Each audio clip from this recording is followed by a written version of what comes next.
All right, welcome to the fourth ever episode of the Commonly Vulnerable podcast. I'm actually joined here by one of my good friends, Coach Jamey 305. We connected almost 2 years ago, which is pretty crazy. How 2 years ago. Remember you hit me up when you did a couple videos over Zoom? Oh, wow. Before we even connected in person. Yeah, through Hayden, okay. And then about a year later, then about 6 months later, which was about a year ago now, we met at VCon, and then the rest is history. We moved to South Beach, into your neighborhood, and here we are in the studio that Deepak and I just built. So very excited to have you on. Fuck yeah, dude. So Jamey just got done a podcast with Deepak like 30 minutes ago. And the intention of my show is always to get a little bit more deep, a little bit less than just the surface level. And to do that today, what I really want to start with is I already know exactly where I want to guide you through. But the first thing I think the audience needs to know is we took a little microdose before this. It was bigger than a microdose.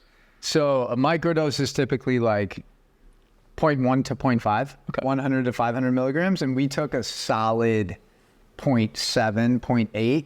So still by no means like tripping or anything like that. But definitely like we're vibing. Yep. We're vibing on that psilocybin. So I'm excited to just see where things go, man. My first question for you really is about microdosing. And you are so passionate about getting people off of ADHD medications and replacing that with the psilocybin, the plant medicine. You're really passionate about getting people away from these vices and these addictions and the adult pacifiers and getting more tapped in spiritually with the plants. But I want to know, how did your journey really start with it? And when were you introduced to psilocybin, the plant medicine, and how it could benefit you? Yeah. So I'll tell a different story than the one that I shared with Deep. So July 2018, Peru, by myself, went out there and went on a 3-day retreat with a very reputable company that had been doing it for like decades. And one of the things for me is that I'm always seeking more within myself, because I know I have this deep desire to inspire and empower others. And there's only so much I can do if I'm not doing the work myself, right? So I like to be my own guinea pig and just see like, hey, what else can I unravel? What else can I peel back? How else can I discover who I'm supposed to be and why I'm here, and help others potentially go on that same path or their own journey, whatever it may be. But so the second ceremony, we did 2 ceremonies. The second ceremony, bro, it was very profound, where I just knew these medicines were the answer. And what happened was, it's very common to purge in ayahuasca ceremonies. So they say that you purge out the mouth, you vomit when you're processing through emotional trauma, right? And it sounds like scary. Oh, I don't want to purge. I can tell you, and anyone who's sat with ayahuasca can resonate and relate to this. When you're purging, it's the most beautiful feeling. It's a release. Yeah, it's not like you got fucking blackout drunk and the next morning you're hungover and you're like stumping over the toilet and you're just like, ah. Like, no, like this is literally removing trauma from your nervous system, right? So I was purging in this ceremony, and the purging was for my brother. So it was like all of the guilt, all of the shame, all of the traumas that my brother has internalized over the last 2 decades. I'm not going to say I experienced them, because that would be lacking significant empathy, but I was purging, and it felt like I was doing it for my brother, releasing some of his baggage. And I remember just finishing up that ceremony. I'm just in the middle of Sacred Valley, Peru. It's like 2 or 3 a.m. And I was like, dude, these medicines, this is where the healing happens. This is where the deeper shit happens. And I also remember in that group of 15 people with me there's this kid who was probably in his late 20s. He was a high up engineer with Apple and super successful on the external. And we all shared our intentions before this first ceremony. And his intention was, I want to find out if life is still worth living. Wow. And I just remember seeing him after those 3 days, a completely different human. And I was like, wow. My brother had a lot in common with that guy. And I was like, wow, like maybe this is a potential path for my brother. Maybe it's a potential path for other people that I care about. So after that, man, I went on a rabbit hole of just learning more about the neuroscience, learning about how these different plant compounds are impacting our nervous system, the side effects potentially, and that really led me down a path of psilocybin. I always resonated with mushrooms because they come from nature. They've been around for hundreds of thousands of years, and they're safe and non-addictive. And I just went down this rabbit hole of learning about how they're actually impacting the brain. And if you look at the research, if you look at the data, like it's pretty clear. And I just wanted to dive deeper into that. So I started my own microdosing journey like 3.5 years ago, and then started helping others on that journey as well. But I don't want to ramble too much. I think I answered your question. Yeah. I find what's so interesting whenever you tell a story like this, you're always telling it from the perspective of, I learned more about this thing so that I could help my family. And that's a very common theme that I've seen with you. You mentioned your brother and how you and him have an interesting relationship, which we can get into a little bit, whatever you're comfortable sharing. But not only have you used the plant medicine as a tool to connect and to bring more out of your brother, you've also done it with your mother as well. And I want you to explain a little bit about why was it so important to you to introduce psilocybin to your mom? Wow. That's a good question. So, man, I think like many mothers, my mom always put other people in front of herself, right? And she never truly cultivated unconditional self-love.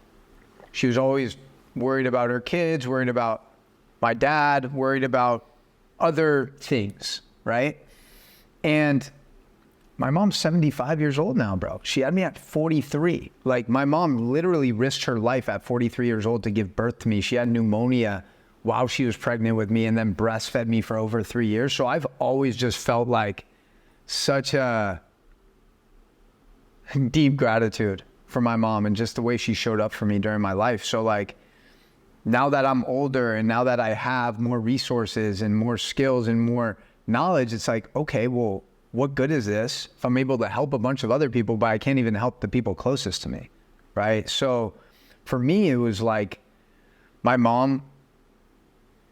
witnessing my mom going through some of her struggles, like in person. You know, it's different. My parents are still in California, so it's different when I'm like talking to them over the phone, or my dad is messaging me and saying like, hey, mom's been going through a couple challenging weeks or something like that.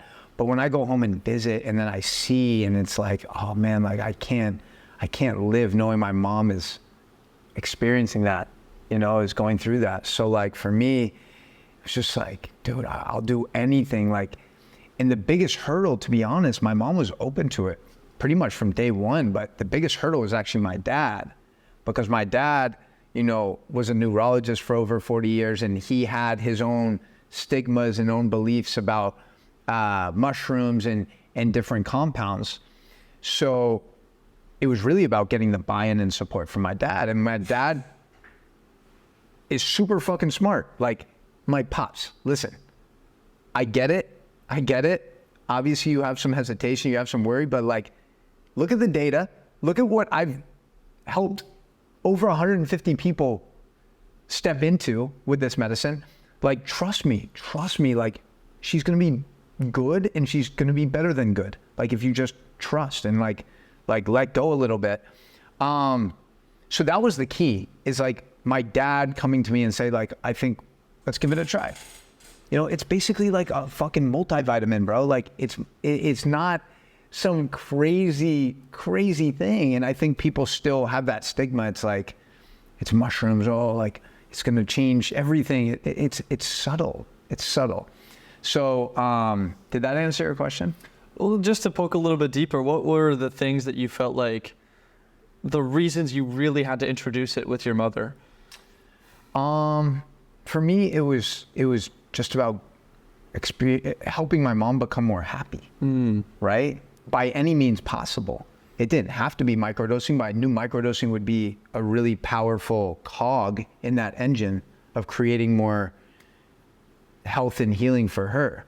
So I had been doing this for like over 3 years, helping so many people. And I'm like, Ma, like the person I care most about, like that's who I want to help. Right.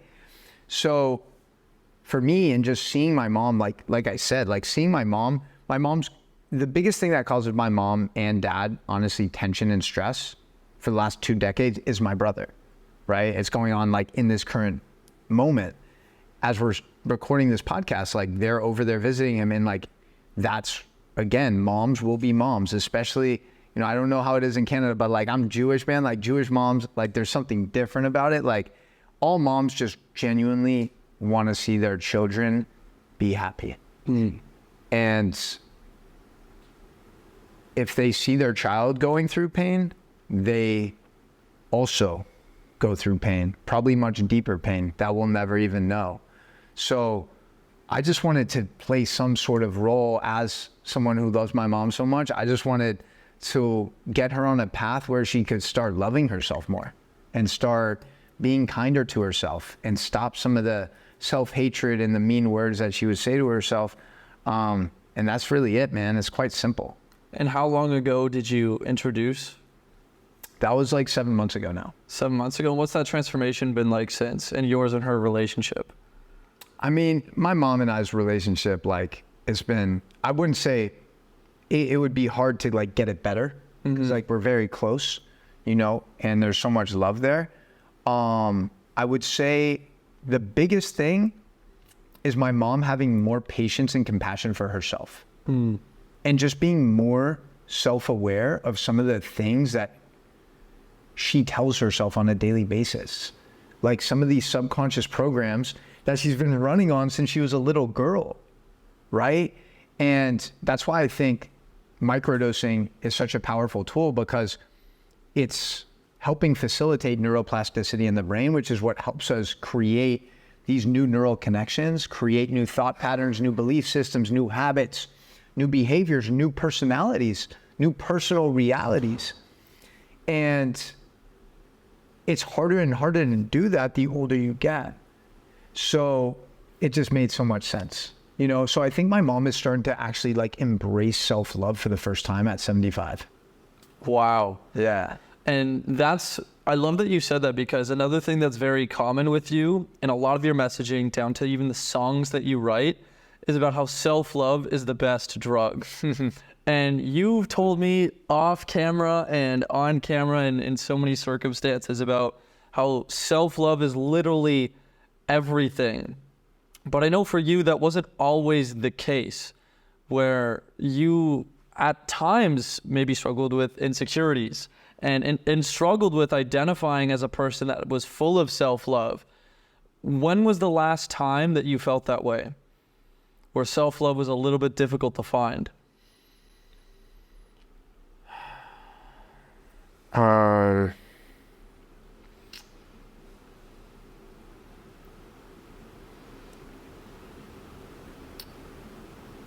would say that, to be honest, just because it's super fresh in my mind, and it's this past weekend, you know, something happened with my partner where I acted out of integrity. I'm not going to go into details what it was, but I acted out of integrity and I felt really bad about it, like horrendous amounts of guilt and shame. And yeah, it was really tough. Like I was really beating myself up about it, and it wasn't something I've experienced to that level. Like I had my first anxiety attack. Wow. Yeah. This was on, what day is it? Friday? Bro, this is Tuesday morning. I had my first anxiety attack. Ever or in a long time? No, my first anxiety attack. I didn't know what an anxiety, like I didn't know what was happening. So I had my first anxiety attack ever on Tuesday. And it was really intense. And it was all coming from like me knowing that I hurt somebody I love, and like, just I'm so much better than that. How could I make this type of mistake? The misalignment between who you acted as and who you believe yourself to be. Yeah, who I know I am. Yeah. Who I know I am. And I just riddled with guilt and shame. And quite frankly, that's why I flew out to Oklahoma this year. Because I didn't want to like talk about it on the phone. Like I felt I needed to owe her an apology in person. And that's why I did. So I feel much better just because of the way I handled the situation. So like, I don't think it's going to be something that I hold on to for so long, like in terms of guilt and shame. Because I feel like I just immediately owned up to everything and took responsibility and did my best to make the situation actually be a positive, which I think we're doing. So I'm not going to poke into the details of that, but what I do want to analyze for a second is you said you had your first ever anxiety attack. Yeah. I've always been the type of person where I'm fortunate enough, or I consider myself fortunate enough that I'm like a therapist friend. I'm always the person somebody calls when they're going through anxiety attacks, but I've actually never gone through one myself. Yeah. And I know you're very similar in that regard. You help a lot of people through their own anxious dilemmas, personal identity crises, and these sort of things. But what was it actually like, the physical sensation of an anxiety attack? Did you know that you were going through it at the time? Did you recognize it as anxiety, or did you think it was something else? Yeah, it was literally like my heart was beating out of my chest, right? And I was trying to slow down my heart rate with my breathing. I have all the tools. Yeah. You know what I'm saying? It's not about the tools. I was doing all the things, but nothing was changing. And I was like, fuck, like this is deeper. Like it's deeper. So I hit up my friend here who's like a functional medicine doctor, and I dropped by his clinic, and I was like, bro, I don't know what the fuck's going on. He hit me with some IVs that I know helped out. But basically, bro, it was just like I was unable to get grounded. It was just like, and it was like, dude, it was scary. It was scary, and I was just playing out all these worst case scenarios about the situation and everything that was happening. And it was just a feeling of nonstop overwhelm that I couldn't control. It was like cascading. So going there helped me get grounded. And honestly, I'm grateful for it in hindsight, because, at this point, it sounds kind of fucked up to say, but I've become so numb sometimes to like people's problems. Because like I've seen a lot of shit. You're always the man that's carrying other people's weight. Yeah, like, bro, I've seen some really fucked up things. And like sometimes, this whole experience also taught me, it showed me that, because when I was with my partner this past weekend, I felt and expressed more emotion than I have ever. I cried more in 48 hours than I've cried in 32 years. Like, seriously. And how did that feel to release that? Was that like felt like an emotional weight off your shoulders, or? Dude, it was crazy, because it was not even, yes, it did feel good. I mean, it was that, but like once that floodgate opened, it stayed open. Meaning like I was just expressing, even just in conversation, just like expressing my gratitude for her, and like how much I fucking see her and love her. And like I would just start bawling. And it felt so good. Like I felt like a little exposed, but I was like, this is just like me fully expressing. And I know like for her, she's probably never seen that in a man. And like, I think overall it just deepened our connection more and more. But for me, it felt really fucking good. Yeah.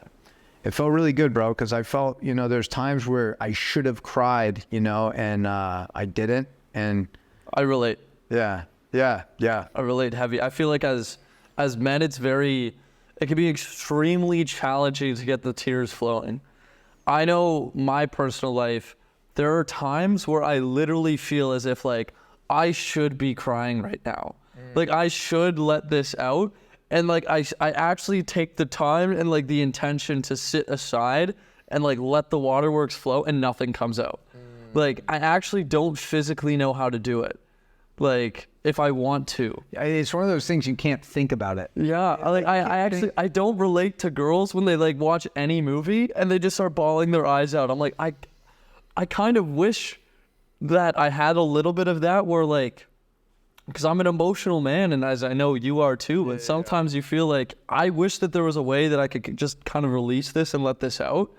But sometimes it's a little bit difficult. But it almost sounds like to me that 48 hours where you cried and you released all of that was your own form of a purge. For sure. Like it was, yeah. I mean, I came back earlier today. And just like, it's kind of how my life has been going, man. It's been very, unexpected. And I've learned to just ride the wave and detach from certain outcomes and expectations and just do the best I can to show up in the most powerful present way possible and trust that everything will align itself at some point eventually. But yeah, man, it was super powerful. And I feel like I'm excited to see what else comes out. Cause I feel like if I'm able to express more emotion in that capacity, right, it's going to also expand my ability to experience joy, right? To experience like ecstasy, you know?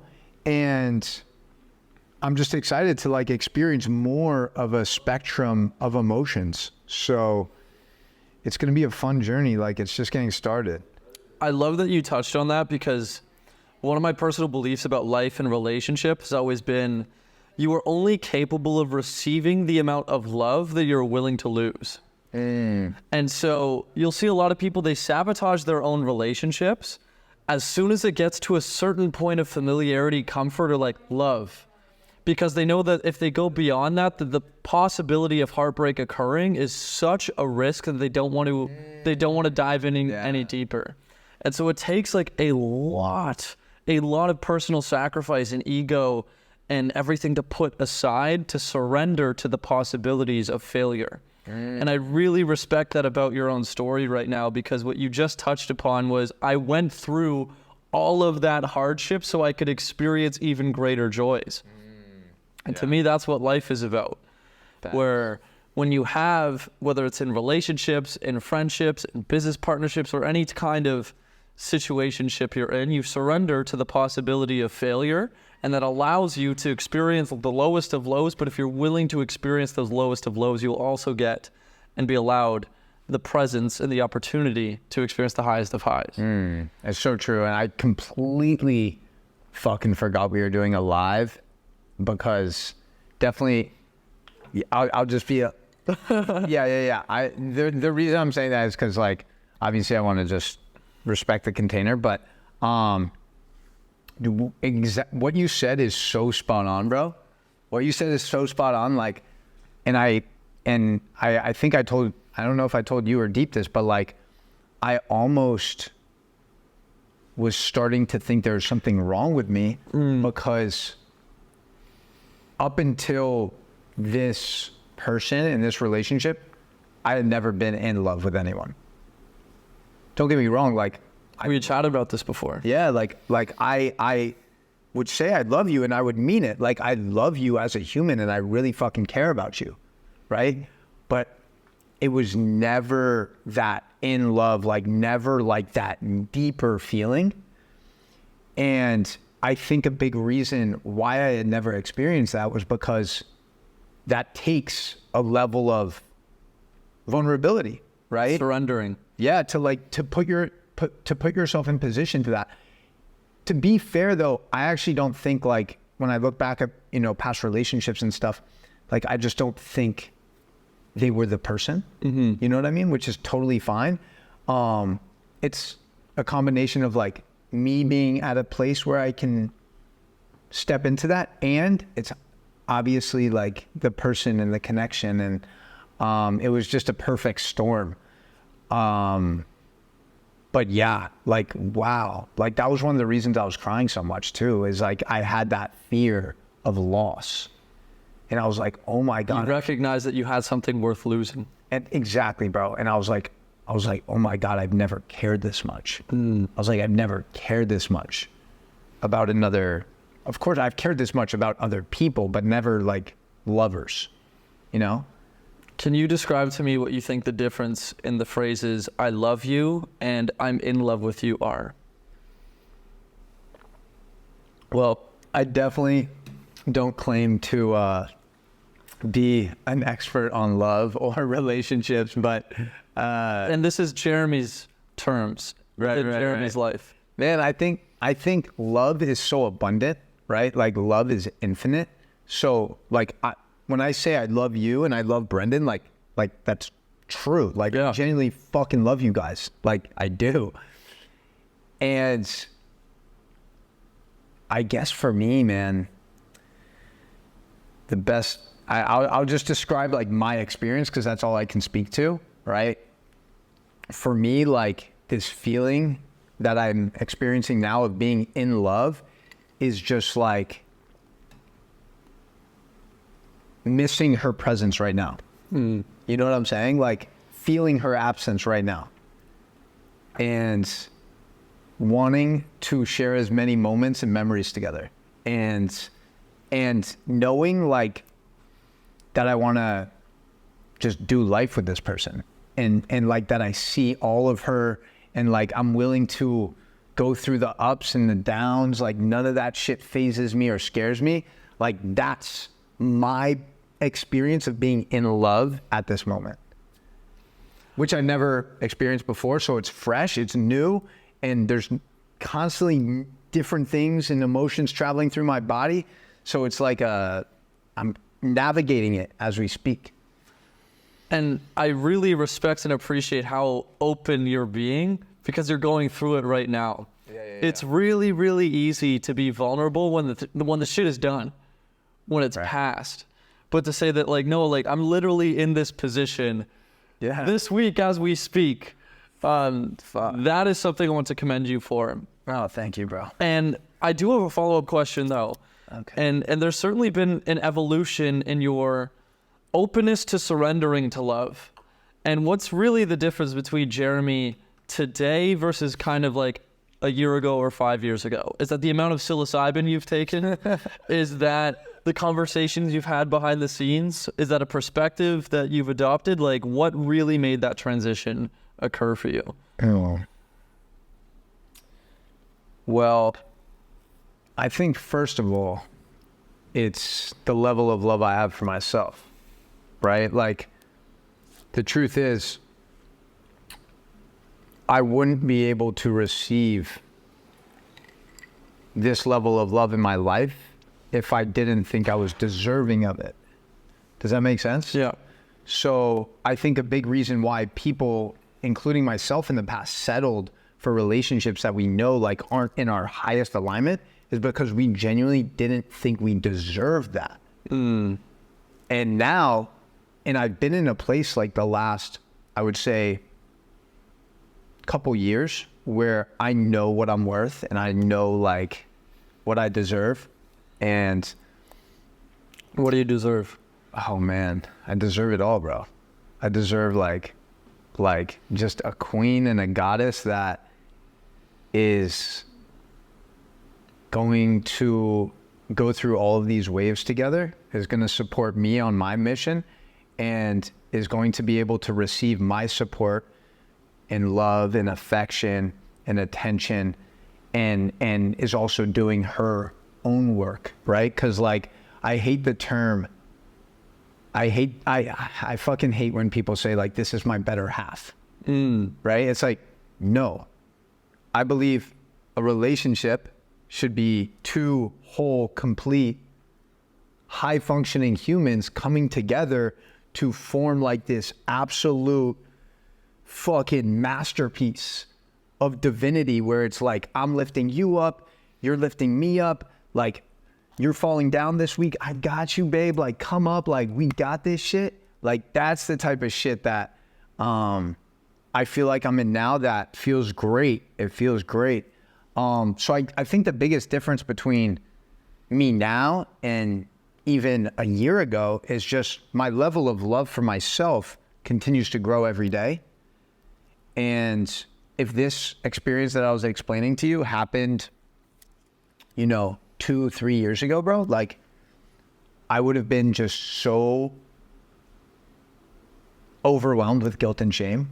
I wouldn't have been able to turn it into a positive like I did. So ultimately, we're all fucking human. I'm fucking human. I have to remind myself that I'm like so fucking human, and I'm so imperfect, and I'm literally just doing the best I can every fucking day. And I know I'm going to make mistakes. And I also know that I have very true intentions, and I'm just going to continue learning whenever I do fuck up, and hopefully never repeat the same mistake twice, and just be a better version of myself because of it. So that's kind of like the mindset that I have for this life.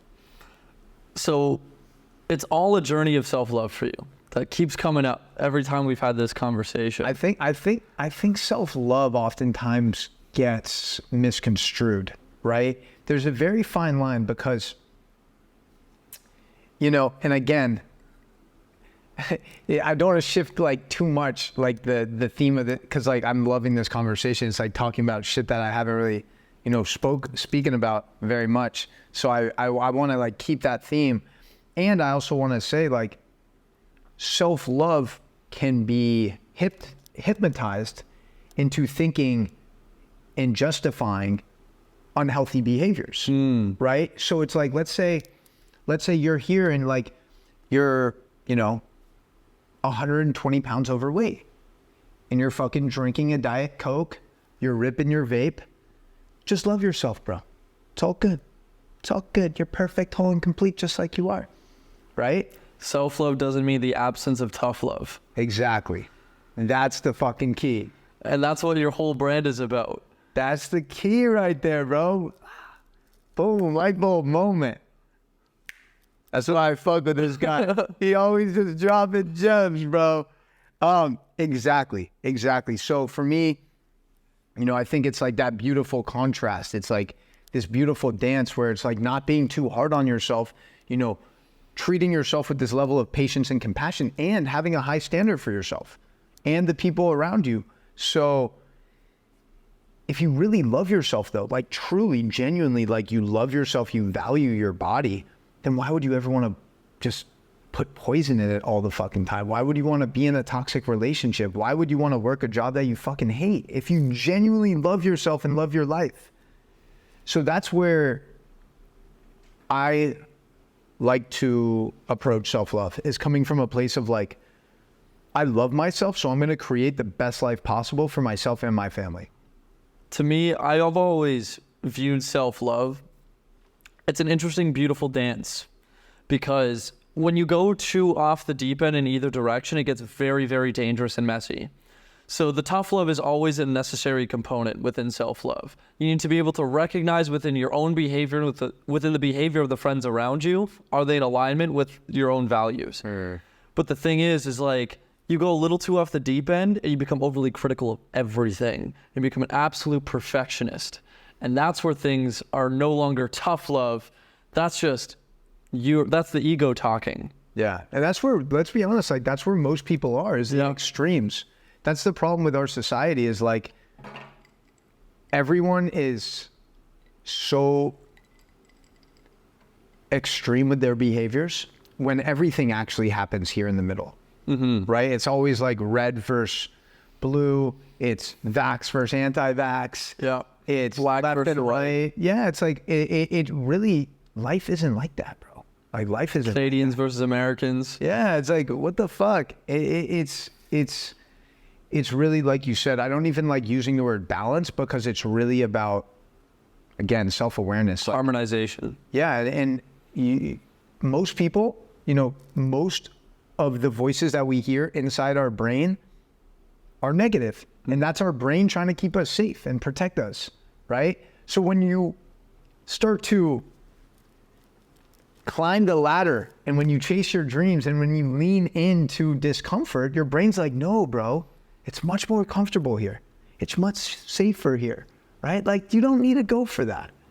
Like, it's fine to be mediocre, right? And then you start to listen to that shit, right? So it's like holding that high standard and understanding that when you're going for something big, that shit's gonna be fucking hard. So you gotta have patience and compassion for yourself. Also, you're just gonna be in this constant loophole of beating yourself up and you don't even get to enjoy the journey. Like, fuck that. Yeah, there's a beauty in high standards because they allow you to keep, whether it's yourself or your friends, accountable and in check at all times. But then it also gets to the point where, like you were alluding to, most people get into the trap of belittlement of their own accomplishments, or they like gaslight their own wins. And I talked about this on the last episode, where even something I struggle with a bit is recognizing when I've made a substantial win in my life and like taking a second to just like acknowledge that and celebrate it, because I think it's so normal where when you are really ambitious to have this expectation of yourself that you do collect those wins. Right. And that you do like make those things happen. And so I talked about this on a little bit in the last episode, but recently, about probably 6 to 8 weeks ago, Deepak and I as a business, we did our $1 millionth as a company. Did not celebrate. In fact, we just like moved on and like forgot that it existed. And I'm actually like almost mad at myself for that. Yeah. Because 6 to 8 weeks ago, I could have like really taken the time to be like, let's take a moment, let's take 5 minutes and just reflect on the accomplishment and all the steps that we took to get here. And like recognize that this is a milestone worth celebrating. Whereas like for whatever reason in that 6 to 8 week Jamey version of me ago, I was like, yeah, of course I did. And it was like so like not from a good place. Yeah. And I had to put myself in check that no, that is something worth celebrating, and you should recognize those things and then move on quick onto the next thing. Exactly. I think sometimes what happens is people celebrate in a way that makes them complacent, and it takes away some of their ambition and hunger. So it's just, again, like being aware, like, let's acknowledge this fucking milestone. Let's take a moment to just like appreciate ourselves and the growth that's happened. And let's just use this as like a stepping stone because we're just getting started, you know? So I completely agree. I don't even think it's just important to celebrate like big wins. I think just celebrating small wins, because that actually, every time that you celebrate a small piece of progress in your life, that is releasing dopamine, right? Which is the reward center of our brain. So when you celebrate a small win, you release a little dopamine. Guess what? Then you want more of that. So what happens? I'm gonna win more. I'm gonna celebrate a little more of my accomplishments. So it's a healthy way of dripping dopamine and making incremental progress in different areas of your life, rather than being a slave to these huge dopamine hits that most of our society is addicted to, right? In the form of vaping, in the form of porn, in the form of alcohol, in the form of cocaine. All of these are just quick little hits of dopamine. Scrolling social media.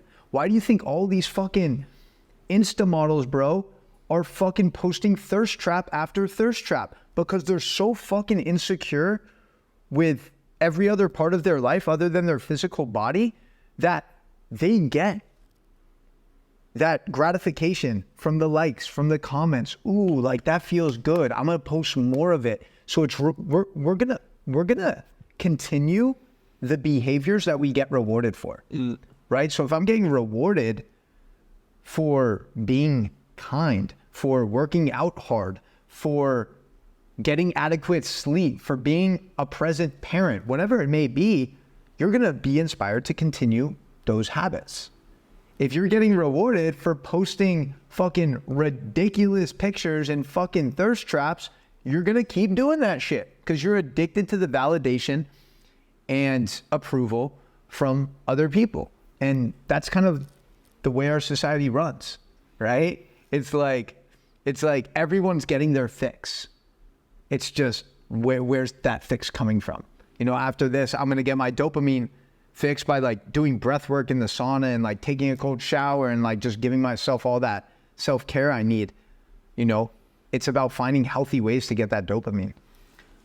And so like if you were to look at somebody, because your whole transformation over the last couple years has been pretty remarkable, both physically, like I've seen it from when I met you. You were in great shape before, but you're in probably the best shape of your life right now. Think so? I think this beater's just tight and it's like tricking you to think I'm juicy. I mean, I haven't worked out it. Like I've been traveling these last 5 weeks. No, but the fact that you can maintain that even while you're traveling means that your baseline is so much higher than where it used to be. Yeah, my baseline's high. And that's another little victory that I want you to celebrate. Thanks, bringing up that baseline. Bringing up base camp. You know, I haven't worked out in a while though. When I bust out the small beaters, because it like makes it and boosts my self-esteem. I'm like, all right, I still. And you got the lights on you. Yeah. I'm like, let's go. All right, sorry, continue that. But really, my point is like you've had to do all these like little micro victories, and I call them. It's like the hidden wins, the ones that nobody actually gets to see. That's the waking up early. That's the taking care of yourself. That's the journaling that you're into. If you were to give a prescription to somebody that is feeling anxious and low on how to, I'm not going to say regain, but how to gain self-love and respect, what would you tell them to start with? And use the same one that you gave yourself. Okay. Well,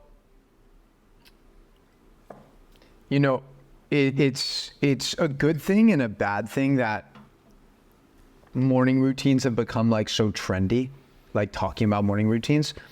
But the way that I approach morning routines is just the way that I approach my day is that the first 60 to 90 minutes are for myself and myself only, right? I use that time to cultivate inner peace, to connect with my mission, to connect with my heart, and to really optimize my health. So first thing I do is literally go on my balcony, get that natural light, which is gonna trigger my circadian rhythm and my body's biology and get my hormones in sync. I take 90 massively big breaths, big inhalations where I'm getting as much expansion.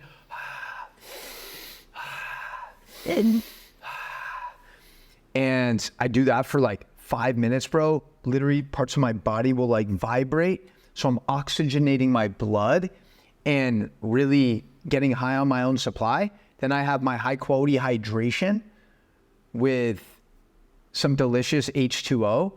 And then I take time to just journal and like, what am I feeling? What do I want to create today? And all of these are really just acts of self-love. They're things that I know are going to make me feel better. And in that process, I'm cultivating confidence because I'm keeping the promises to myself. These are for no one else. These are non-negotiable, bro. Like I don't even like, I never like film these things because like my phone's in the other room and this is just my sacred time, my sacred space to be with myself before I serve and support other people, right? Like if I don't get that 60 or 90 minutes in, I'm not the same person. But the thing is, like, regardless of the circumstance, I almost always will get that in. Maybe out of 365 days, I'll miss like 5. Like I always make the time and space, even if I cut it down to like 45 or 30 minutes, like it's that important to me. Like it really is. Yeah. So it's really about staying consistent, bro. Like fuck. It really, if you just stay consistent with these promises to yourself, and it goes back to not beating yourself up. Like, you know, there's people, okay, you're used to getting an hour in the gym every day. Cool. Today, time got away from you. Shit was busy. You had to pick up the kids. You got a stressful phone call. Whatever. Go for a 20-minute fucking run. Like, do something. Like, don't just throw it out as like a lost day. Like do something to nourish yourself. You know what I'm saying? And like that mindset of having a short-term memory, not ruminating like, oh, I fucked up today. Like everything is lost. No, dude, like the only reason I'm able to maintain what I have without literally, I haven't slept in my own bed for over a month. I haven't been eating nearly as well as I'd like to the last month. Quite frankly, my stress levels have been fluctuating in crazy, unpredictable ways. Just so many different variables that I've experienced the last 4 or 5 weeks. The only reason I'm able to maintain what I have is because I have such a strong foundation. Like I've cultivated these practices over the years. Like I've dedicated my life to this shit. So like for me, I'm able to handle those challenging environments and circumstances and not be so negatively impacted by that. I think you also carry this belief that whatever challenge is thrown your way, you're capable of handling it. And would you argue that that is a mantra that you remind yourself during those most difficult of times? Oh, it just seems extra heavy lately, bro. Like, I would say yes, but it just seems like I've been taking hit after hit recently. Yeah. Yeah. Like, a couple months ago, I was in L season 2. Yeah. Like, man, I just think about even, dude, like the last month, like it's so crazy actually. And I still need to like fully process. This is why I'm like excited to spend this weekend, Friday, Saturday, like completely to myself. This last month has by far and away been the most life-changing month of my life in a good way. I'm going to look back at May 2023 as the most impactful month of my life, guaranteed. And May has also been the most challenging month of my life. It's funny how those go hand in hand. Like crazy, bro. Like now that I think about it, and I haven't even communicated or articulated this, but like, I mean, it started, I mean, so like the TikTok ban happened, right? We ended up getting the account back, but I was like, okay, fucking banned on TikTok. Like 3.5 years of just like consistent hard work every day, and it's gone. That's the common theme of May. You've had 3 years of consistent hard work just ripped from you from both TikTok and TED Talk. Yeah. Yeah. So that happened, got the account back, stepped into this new relationship, which is like absolutely just opened up my heart in such an expansive way. Unbelievable relationships, connections, friendships that I know are going to last a lifetime. Then get news about this TEDx talk, not getting out there. I still think I'm going to have the final say when that's all done. But for the time being, like that happened, something, you know, that I'm not going to get into on this just because like I want to respect the people involved. But like it's been, wow. Meanwhile, my parents have been visiting my brother the last 2 weeks. My brother's been, you know, struggling bad. My parents, you know, are supposed to visit me next week. I'm flying them out. And then I got them a trip to Bahamas. Like, I'm not sure if they're able to come now because they're still there. So like, there's so many things going on, bro. And it's crazy because like, it's crazy because, bro, I feel like I used to look, like 5 years ago, I would look at someone like Gary Vee, for example, and I'd be like, bro, how the fuck does this guy do all this shit, right? And now that I'm actually like communicating all this shit, I'm like, bro, like, how am I doing all this shit right now?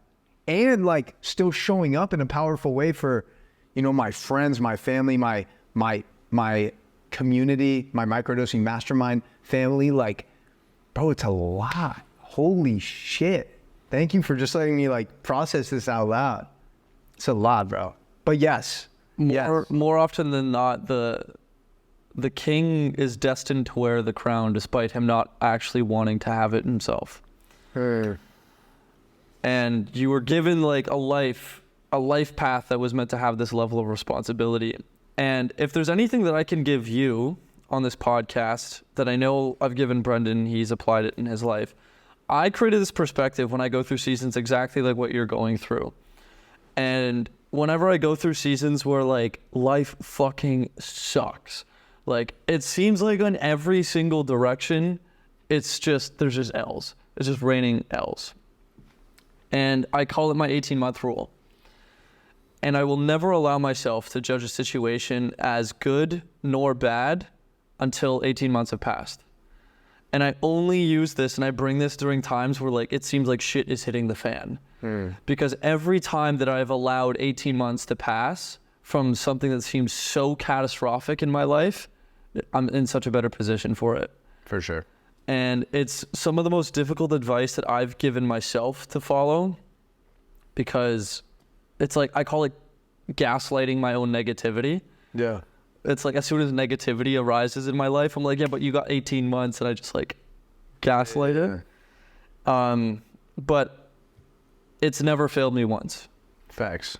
And that's been through some of the most challenging moments of my life, from the death of my closest friend to the death of my cousin last year to, you know, relationships ending in my life. Like every time any of those instances have occurred 18 months later, those dots connect. And there was a beautiful speech by Steve Jobs at his Stanford commencement years ago. And the premise of it really is this: you never know which way the dots are going to connect in your life until after they have passed. And so you just have to remain faith that those dots are connecting in your favor, because one day you will be able to look back and see how they all came together to make this beautiful puzzle that is your life. Facts. So good. Yeah, and that's like some of the most challenging advice to actually like take in and experience when you're in that season. Yeah. I don't know, man. I feel like I gotta say, I feel like I'm handling it pretty fucking well. You are? Yeah, I'm handling it pretty well. Like even it's just weird because, it's weird, man. Like it's just weird. I need a really, one thing that I'm excited for though is like, because I've accessed this wider range of emotions, I think I'm actually going to be able to experience more of like what this is actually, what's coming up for me during all this. What's coming up for me. So, man, it's, it's, you know, one good thing is, one really positive, there's many positives, but one positive is like, I feel like you really, when there's challenging times or something fucked up happens, like you really find out who fucks with you. Yeah. Like, you know what I'm saying? Like, yeah. Like whether it's like someone's ill, someone dies, or just something shitty happens. It's like, you know, like who steps up. So, yeah, like that's always a good thing to kind of realize, like, all right, these are my boys. Like these are the people I fuck with. You know what I'm saying? Things that matter. Yeah, really. I mean, honestly. So yeah, I'm confident things will work out. But fuck, man, this conversation's been awesome, bro. It's been really good. It has. I'm gonna leave you with one final question that I've left every guest on this show with so far. You might have heard this question asked, but I inversed it. If you were to meet 15-year-old Jamey, little Jamey Abramson, running around, what do you think he would say about you today? Wow. Man. That's crazy. What, 15? I was like a sophomore in high school, right? Wow, man.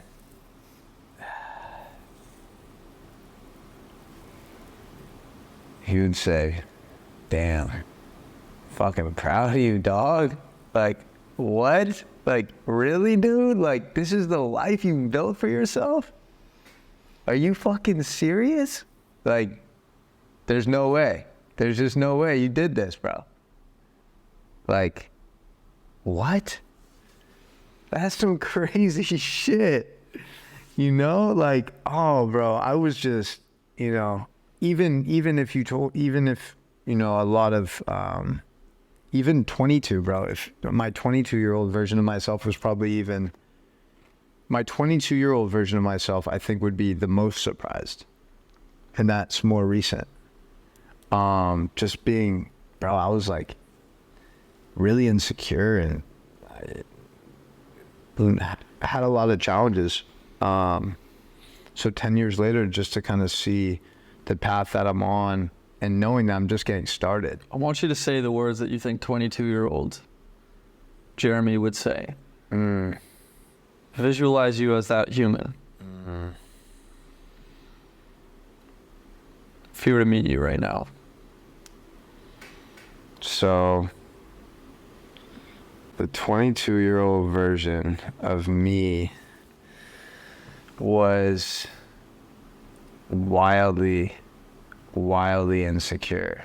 It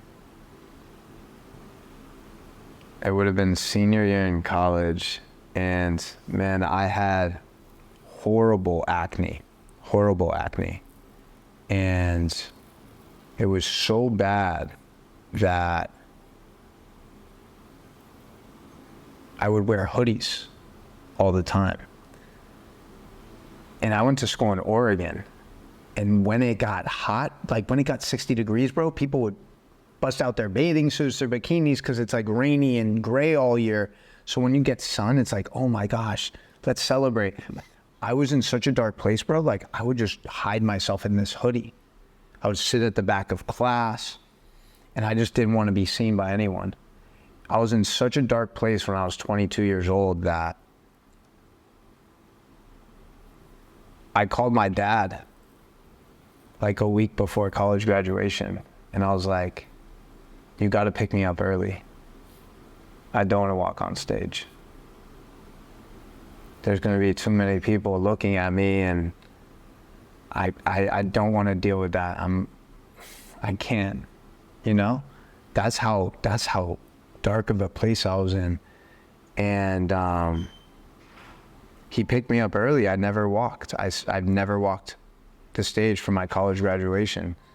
And it's a shame because I worked so hard during college, bro. Like, I really was a good student. So just to give you perspective, like, that's where I was at when I was 22. So if that version of myself could see me right now at 32 in this present moment, I really don't even think he would recognize him, man. Like, I don't even know what words would come out of his mouth, because he would just be in awe that this is the same human being, like in the same body, like, but a completely transformed mindset, a completely revolutionized approach to life. Man, I don't even know, but I know he would be very proud. He wouldn't be able to recognize him. I can never grow a beard like this when I was 22. So, man, it's crazy to just, like, I'm glad. I think we definitely tapped into some vulnerable moments during this. So too. And I think conversation. A beautiful way to really wrap this up is when you were 22 years old, you wore a hoodie and you hid yourself from the world, and you couldn't even walk on stage in front of hundreds of people. And now that you're 32 years old, you wear a wife beater, completely exposed, recording this in front of thousands. Millions, bro. And even millions. Yeah. So look at that change. Right, Dad. A dog. This was great. Give me a hug. Oh, my legs are stiff. Thank you for that. Oh, dude, thank you, bro. That was dope. That was amazing, yo. Please.